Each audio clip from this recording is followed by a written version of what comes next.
Well, there is no easy budget. In fact,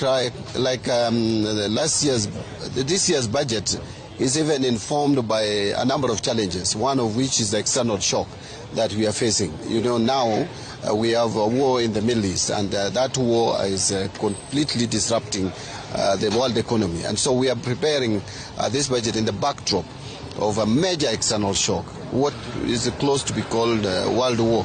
And so there are a lot of uncertainties, and again, underperformance in revenue collection, the rising inflation. That's a major thing, because we are preparing a budget at a time when the inflation is rising. Last year it was different. Inflation was contained. Today it is rising. So this budget is more challenging.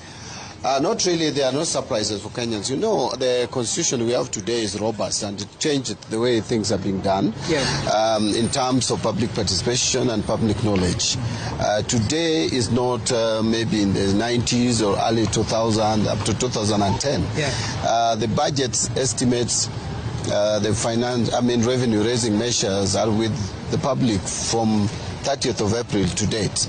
What maybe Kenyans will be listening to is the details of these revenue raising measures and budget highlights. So there is really no surprises, just giving more details on what it is that is in the budget estimates.